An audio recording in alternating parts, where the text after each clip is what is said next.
Everyone, I am Sarita Saxena from SPS Nanapuri Tanda. आज का हमारा विषय है हिंदी, और हिंदी में हम आज आपको पढ़ाएंगे कारक।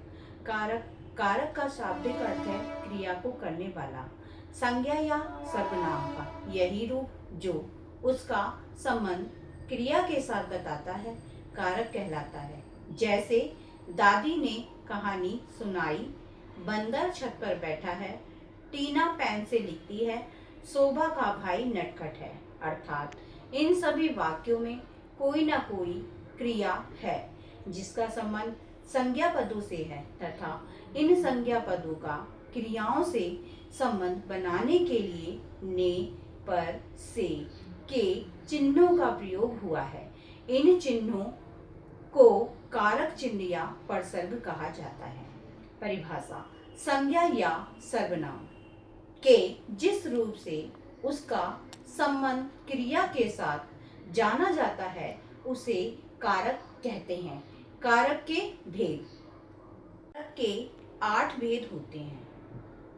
कर्ता ने, कर्म को, करण से के द्वारा, संप्रदान को के लिए, अपदान से अलग होना, संबंध का के की, अधिकरण में, पर, संबोधन हे अरे ओ।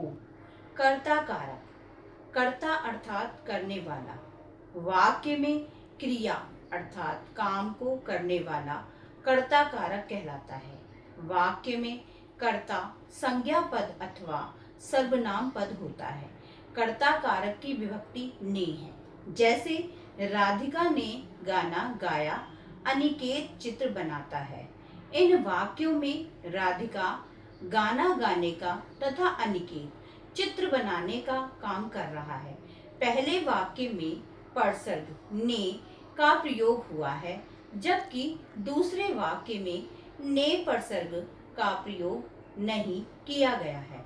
विशेषण: जब क्रिया सकर्मक हो तथा भूतकाल में हो तभी परसर्ग ने का प्रयोग किया जाता है। कर्म कारक: वाक्य की क्रिया का फल जिस संज्ञा पर पड़ता है उसे कर्म कारक कहते हैं। जैसे मनोज समाचार पढ़ता है, मनीष ने मनोज को पुस्तक दी। इन वाक्यों में समाचार तथा मनोज कर्म कारक हैं।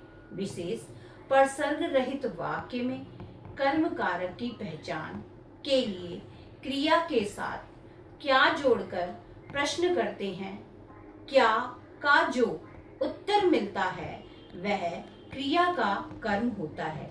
जैसे मनोज समाचार पढ़ता है, प्रश्न क्या पढ़ता है, उत्तर समाचार। Thank you.